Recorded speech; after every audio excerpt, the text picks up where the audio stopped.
Welcome to $100 Plus Mileage, your podcast for learning about New Hampshire legislation that may fly under the radar but could still have an impact on your life.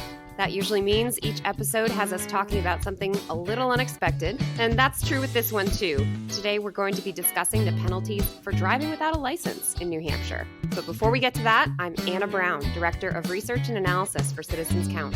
And I'm Mike Dunbar, Content Editor for Citizens Count. Anna, we've all had moments in rush hour where you wonder how certain drivers manage to get their driver's license, given the way they behave on the road. But actually, some people do drive without a license in New Hampshire. There are a variety of reasons someone might break the law by driving without a valid driver's license. They let it expire, or their family couldn't afford driver's education courses, for example. If someone drives without a license because they can't pass a safety test, however, it puts everyone on the road at risk. A 2015 law introduced stricter penalties for those who drive without a license, but now New Hampshire is considering HB 201, a bill to roll back some of those changes. Anna, you're the legislative expert on the podcast. Why don't you fill us in on this one?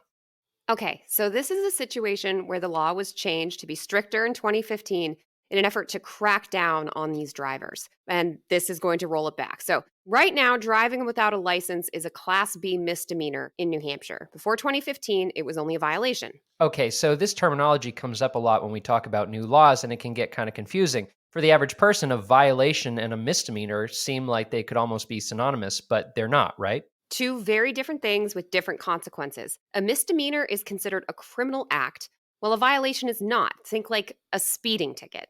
This year, Representative George Sykes, a Democrat from Lebanon, introduced HB 201, which changes the penalties for driving without a license back to a violation like that speeding ticket. A second conviction within 12 months would be a misdemeanor. The bill also only applies to those driving without ever getting a license or with an expired license. It wouldn't apply to revoked licenses. And a revoked license can follow a DUI or other major driving offense. So that change in 2015 definitely had a major consequence for people who drive without licenses then. Exactly. And some people feel that a misdemeanor for driving without a license, even on your first infraction, seems a little harsh. Is it though? I mean, I kind of like the idea of everyone having to have a license to drive a car. Let's get into that. Let's talk about why people support this bill, first of all. HB 201 was crafted with the input of stakeholders, including churches and the American Civil Liberties Union. They argue that the misdemeanor penalty for driving without a license unfairly impacts low-income individuals and immigrants who may face barriers to obtaining a driver's license. A misdemeanor charge has long-lasting consequences, including hurting job and rental applications. That makes it even harder for economically challenged families to escape the cycle of poverty that prevents them from getting a license in the first place. Representative Sykes reassured the Judiciary Committee during the public hearing that unlicensed drivers would still be subject to all the other penalties for other driving offenses, such as speeding, reckless driving, that sort of thing. Right.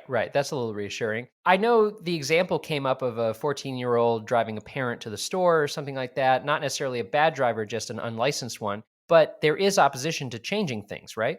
Oh, yes, there are those who oppose the bill. So Representative Jennifer Rhodes, a Republican from Winchester, testified against HB 201 at a public hearing. She argued that a driver's license serves as proof that an individual understands the rules of the road. She believes that excuses like the cost of driver's education or licenses should not be made for someone who may harm others on our roadways. She contends that renewing an expired license is a simple matter and it should be able to be done in a reasonable time. And she emphasized that New Hampshire was one of the cheaper states to drive in. I vaguely recall the 2015 law came about because of an accident in Hampton. Is that right?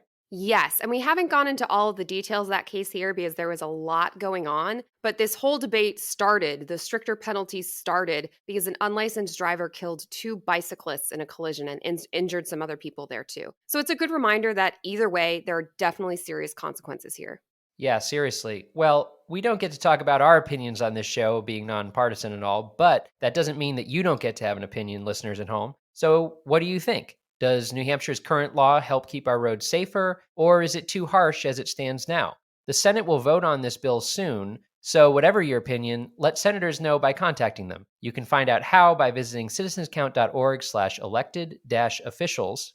Okay, now that we've delved into that subject, let's lighten things up a bit with our trivia segment, Only in New Hampshire. Mike, what's on your radar? Something car-related, I hope? Yes, of course. So I wanted to find something to do with automotive history, driving, etc. for this week. Researching that brought me to the Mount Washington Auto Road, which has gotten some love on Only in New Hampshire on a past episode Yeah, I remember that. where we talked about the time a race car driver set a record for the fastest ascent of Mount Washington.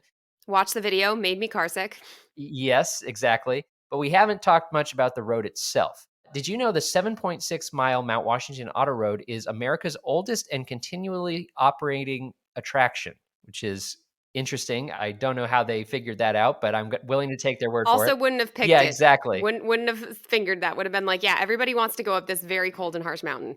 Exactly. Well, it first opened to the public in 1861 as the Mount Washington Carriage Road, makes sense, in a time when guests made the 4-hour journey to the summit in a specially built horse-drawn Abbott Downing mountain wagon. According to Mount Washington Auto Road website, work on the road began in the summer of 1854. Building the road was a huge task. The nearest source of supplies was 8 miles away, and all transportation was by horse, oxen, or the backs of men. They didn't have dynamite to use, so they used black powder as the explosive, and blasting holes were drilled all by hand. No machinery to handle the countless tons of rock and gravel that had to be moved. Even in Mount Washington's bad weather, laborers worked 10 to 12 hours a day and lived in these sort of primitive shanties or tents. I'm getting like Pyramids of Egypt Yeah, vibe. This is kind of crazy. it is. And the craziest part is they ran out of money halfway through and had to stop working, but eventually got things moving again for that grand opening in August of 1861. So the next time you see a car with the "This car climbed Mount Washington" bumper sticker, don't just be impressed by the car. Be impressed by the effort it took to build the road that it drove on. I don't think, am I supposed to be impressed by the car? I mean, as I say that, to be fair, I remember one time vividly recently, I was in the White Mountains with my little Hyundai Elantra. Oh, and it was struggling.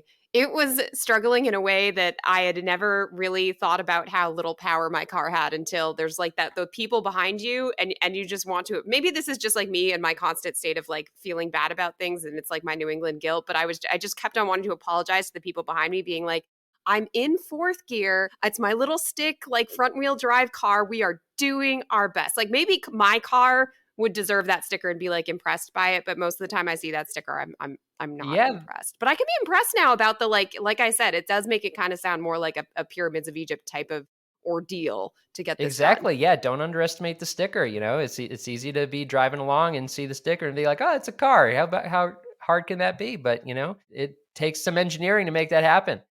Well, that wraps it up for this episode of $100 plus mileage, but you can find more information and episodes at citizenscount.org. We'd like to thank Franklin Pierce University for producing and Granite State News Collaborative for hosting. Our theme music is composed by Mike Dunbar, that's me.